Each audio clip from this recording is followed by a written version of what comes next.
Escala en París, Aida Palau. Bienvenidos a todos a este programa de Radio Francia Internacional y France 24. Acaba de tener lugar en Francia la Semana de Latinoamérica y el Caribe, que celebra los lazos entre ambas regiones. Momento de intercambios culturales y también intelectuales, y que ha contado con la presencia del doctor y psicoanalista argentino Alfredo Edelstein. Alfredo, muchísimas gracias y bienvenido. Gracias a ti. Bueno, Alfredo, que ha venido para hablar de su libro El origen del sujeto en psicoanálisis, que se ha publicado en francés en la editorial L'Harmattan. Es la primera vez que le traducen al francés uno de sus libros. Ha publicado una decena, la han traducido al inglés, al italiano y al portugués, pero es la primera vez que le traducen al francés. Además es un libro sobre Jacques Lacan, que era francés, muy controvertido. Le quería preguntar cuál ha sido el recibimiento entre los franceses que un argentino les hable de Jacques Lacan. Es difícil. Es difícil. Lacan es muy francés y los colegas franceses lo toman como casi una propiedad. Luego de 40 años de su fallecimiento, está la letra y ya no hay límites territoriales de lectura, con lo cual a esta altura somos todos candidatos a leerlo. Y a interpretarlo también, ¿verdad? Bueno, antes de seguir me gustaría presentarle un poquito. Usted es doctor en Psicología de la Universidad en Buenos Aires. Fue profesor de psicoanálisis y de psicopatología en esa misma universidad y es fundador y presidente de la asociación psicoanalista Apertura para el Otro Lacan, APOLA, y da seminarios por muchos lugares en Latinoamérica y también en Europa, en España y en Italia.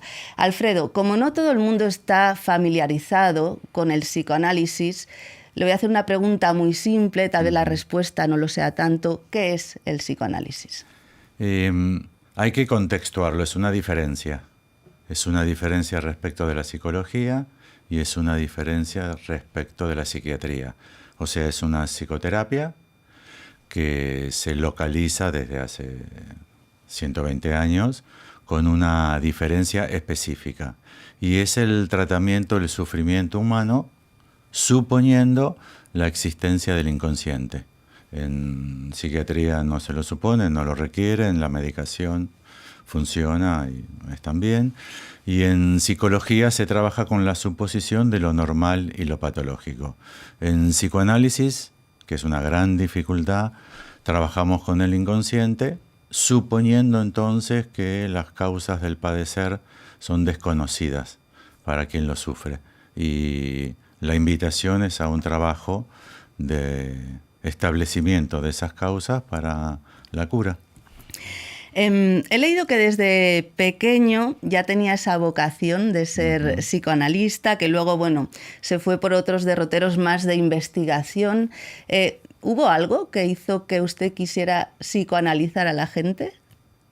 Lo primero que quise, no había terminado el colegio secundario, fue ser psicoanalista. Pero no sé si significaba para mí trabajar en la cura. Conocí psicoanalistas, me enamoré de algunos psicoanalistas y quise ser psicoanalista. Y apenas empecé, a los 18 años me encontré con tu pregunta. ¿Pero qué es el psicoanálisis? ¿Para qué sirve? Y especialmente me dedico hace 50 años a tratar de establecer qué lo justifica. ¿Por qué los psicoanalistas somos capaces de decir lo que decimos? ¿Por qué justifica a Freud y qué justifica a Lacan? Hay que establecer qué dijeron, pero a su vez, ¿qué valor tiene lo que dijeron? Me aboco como investigador a ese problema.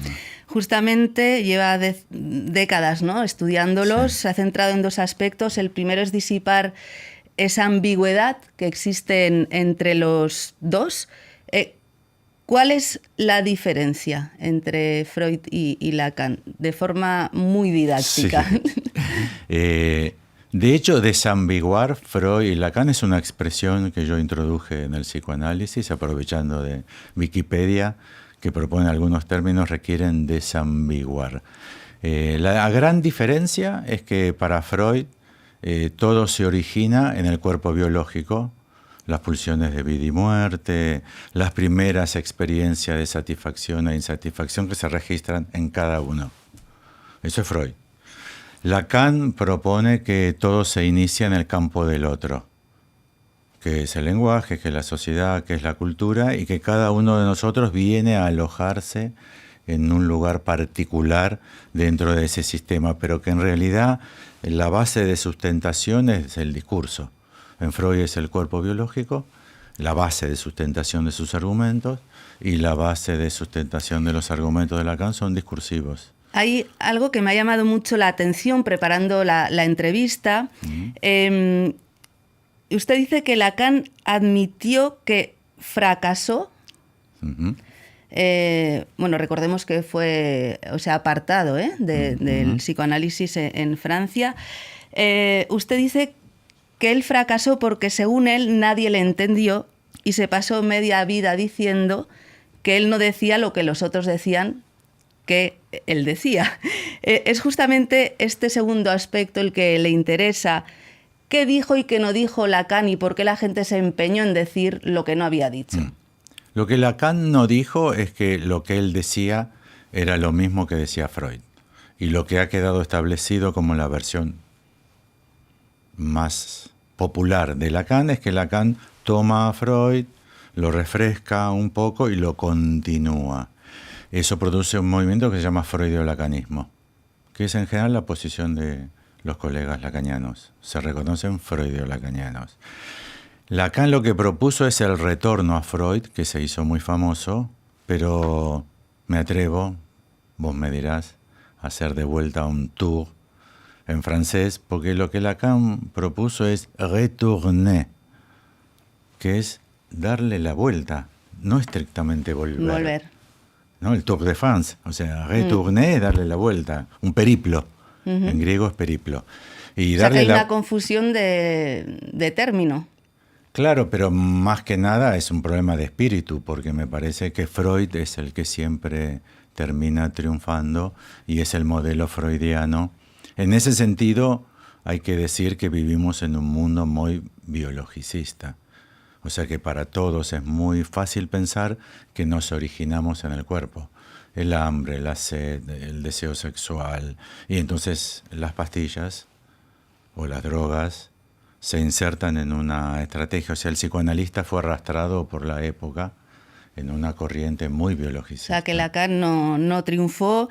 ¿Cómo explica que el psicoanálisis sea casi una religión en lugares como Argentina y esa terapia en otros sitios ni se tenga en cuenta, ¿no? ¿Cómo lo explica? Bueno, el que sea casi una religión es lo que critico, porque la religión es una religión hacia Freud como padre. Es una creencia absoluta en el fundador, casi un mesías.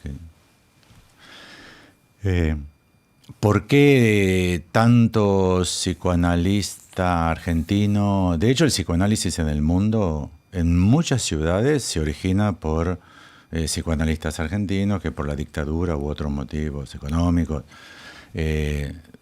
No tengo explicación. De hecho, no es un fenómeno con Lacan.